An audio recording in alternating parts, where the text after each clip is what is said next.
bagaimana membuat gugatan perceraian.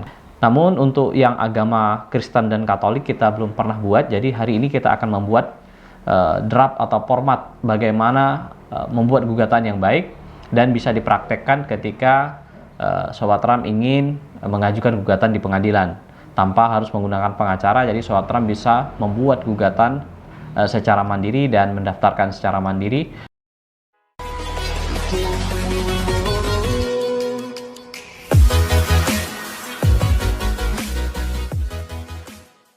Assalamualaikum warahmatullahi wabarakatuh. Selamat siang, salam sejahtera bagi kita semua. Salam Sobat Ram. Berjumpa lagi bersama kami di Ruang Advokat Menjawab. Hari ini saya menyapa Sobat Ram untuk menjawab pertanyaan dari Sobat Ram semua yang dituliskan baik itu di kolom komentar maupun dari pesan WhatsApp yang dikirimkan.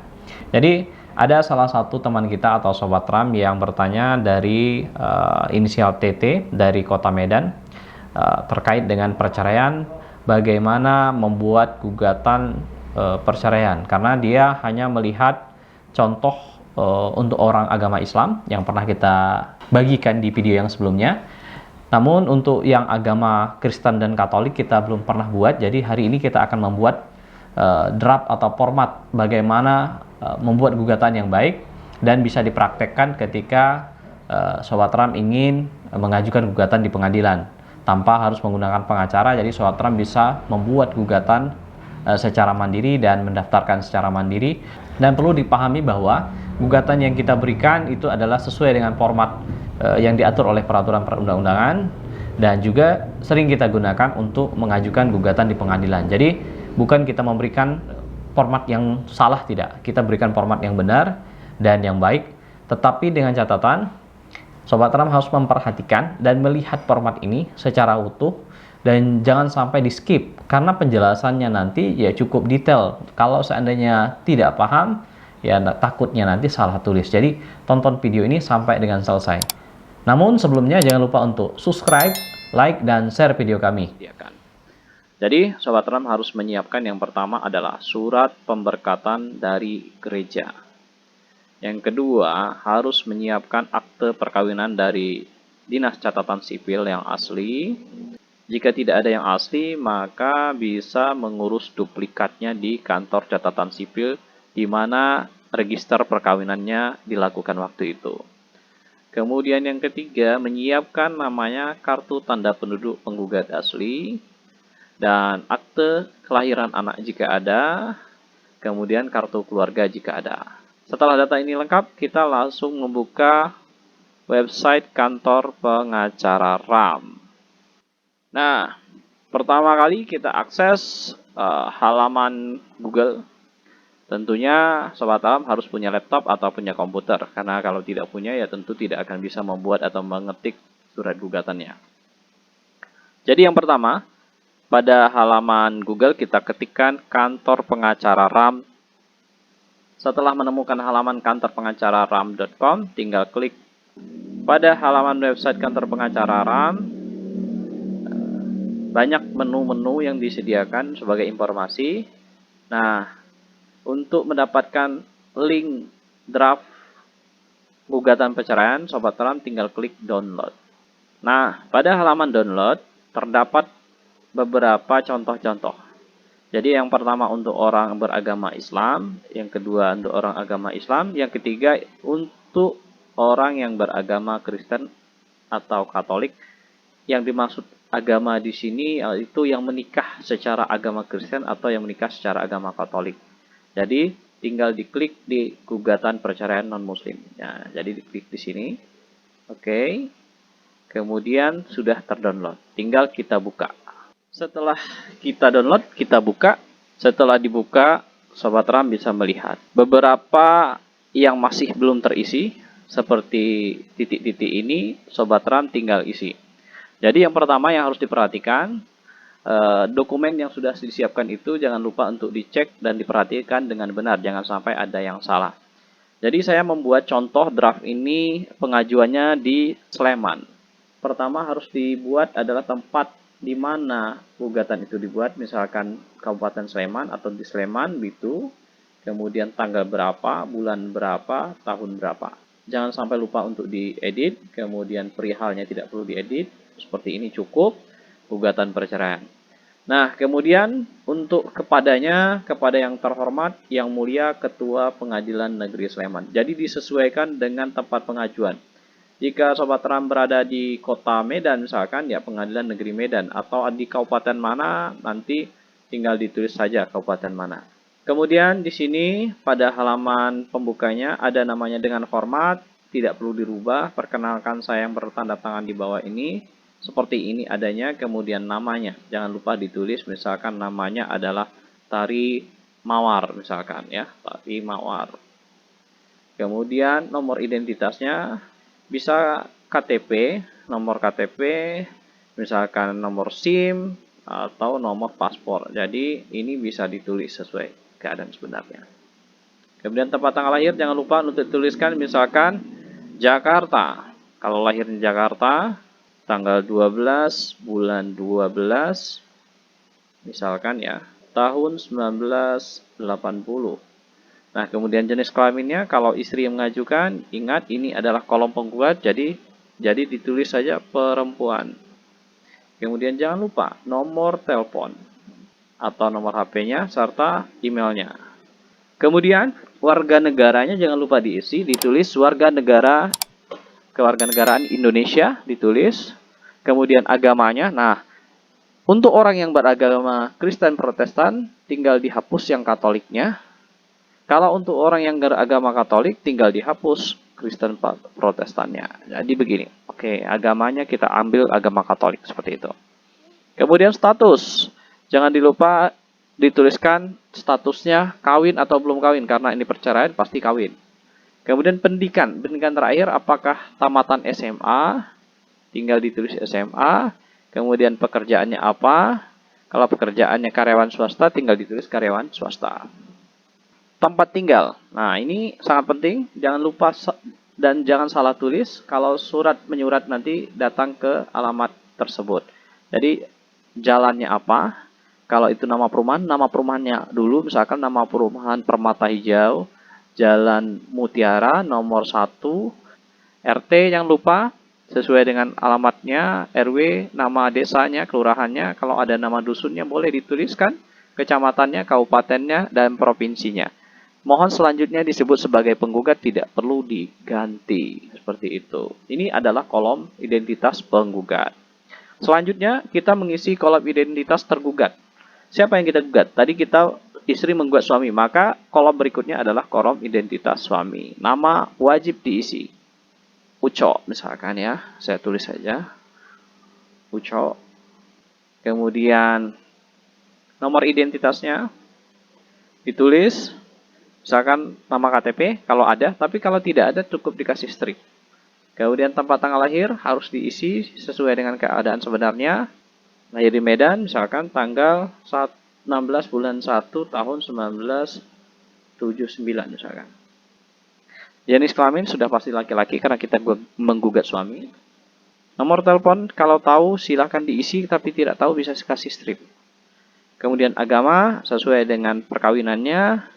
Kalau itu Katolik tinggal dihapus yang Protestannya. Status kawin. Pendidikan S1 misalkan tinggal ditulis 1. Pekerjaan misalkan swasta tinggal ditulis swasta.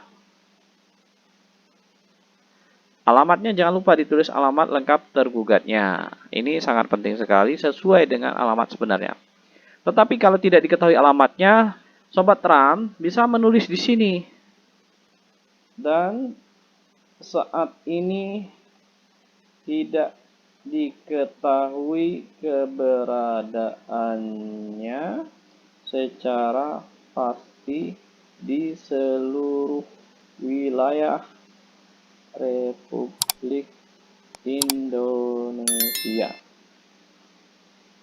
Oke, jadi ini nanti panggilannya panggilan umum. Jadi kalau tidak diketahui alamat suami itu akan dipanggil secara umum. Jangan lupa ditulis seperti ini kalau tidak diketahui keberadaannya ya.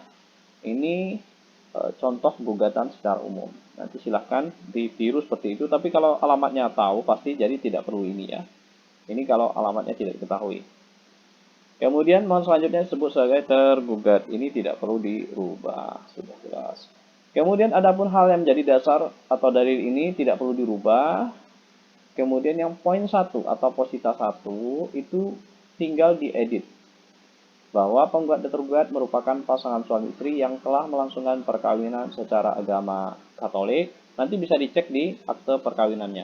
Katolika atau secara Kristen Protestankah.